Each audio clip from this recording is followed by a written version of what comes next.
Icelandic trolls are deeply rooted in the island's folklore and have been part of Icelandic culture for centuries. They are often described as dangerous, solitary creatures, embodying the wild and untamable nature of Iceland's harsh environment. Here's a more detailed look at the rich world of trolls in Icelandic tradition. 1. Physical description and characteristics. Size and strength. Icelandic trolls are portrayed as massive, towering over humans and animals alike. They are exceptionally strong, able to lift boulders, uproot trees, and cause great destruction if angered. Their strength makes them formidable, but their size also works against them, making them slower and easier to trick or outrun by clever humans. Appearance. Their appearance is grotesque, often depicted with large, misshapen noses, bulging eyes, and dirty, matted hair. Some descriptions feature them with rough, stone-like skin, linking them further with the Icelandic landscape. Clothing. Trolls are typically dressed in simple, ragged clothes made from animal hides, or whatever materials they can find in the wild. They rarely take care of their appearance, emphasizing their primal nature. 2. Lifestyle and habitat. Mountain dwellers.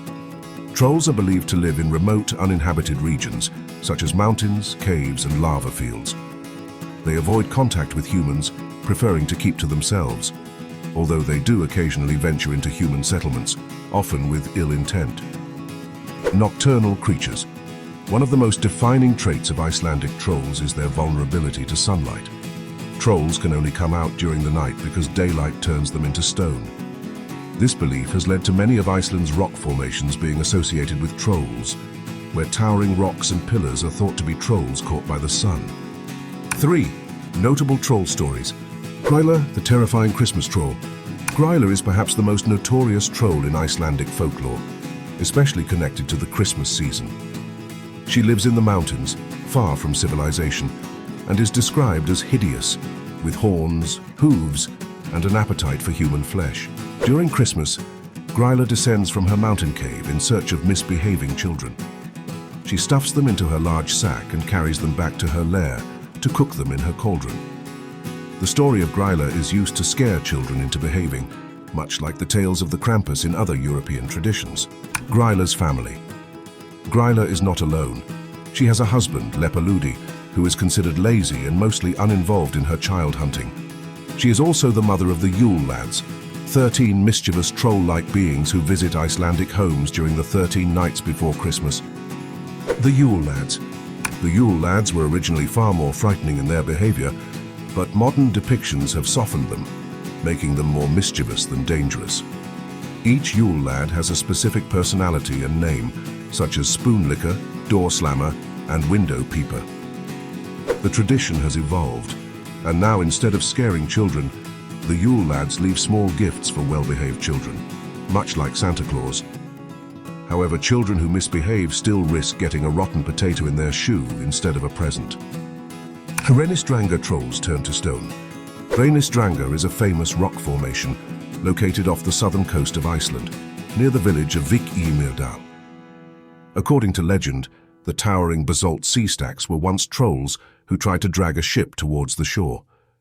However, they were caught by the sunlight and turned into stone, frozen forever in their efforts. The rock pillars stand tall in the ocean and are a stark reminder of the ancient tales of trolls, giving a tangible connection between folklore and the natural world. Dimmuborgir, the Dark Cities. Dimmuborgir is a large lava field near Lake Mývatn, famous for its dramatic rock formations, which are said to be home to trolls. The formations resemble ruined castles or cities, and the name Dimmuborgir translates to dark cities or dark castles. One legend says that Dimmuborgir was formed when a group of trolls held a feast. They were having such a good time that they forgot to return to their caves before dawn. The sun rose, turning them all into stone, leaving behind the bizarre lava formations. 4.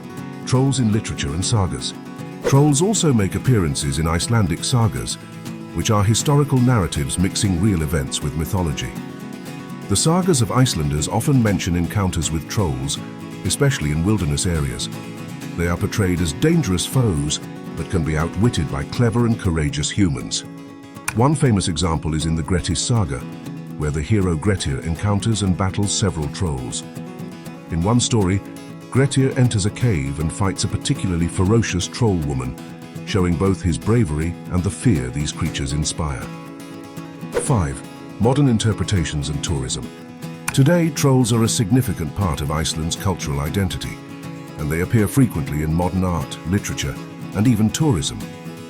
Towns and cities may feature troll statues, and gift shops sell troll-themed souvenirs.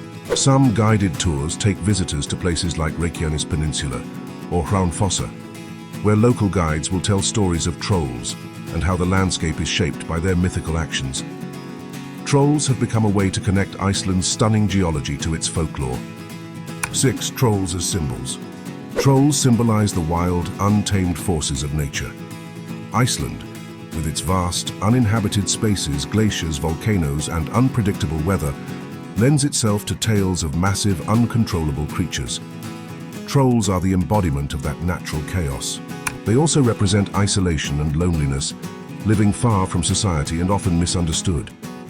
Their interactions with humans are generally negative, reflecting both the dangers of Iceland's wilderness and the fear of the unknown.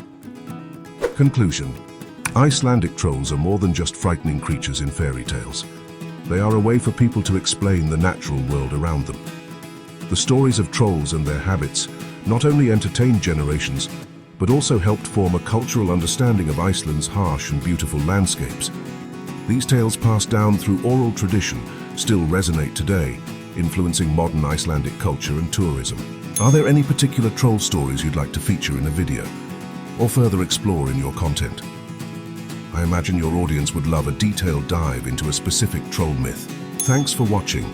If you have any thoughts on the events covered in this video, please share them in the comments below.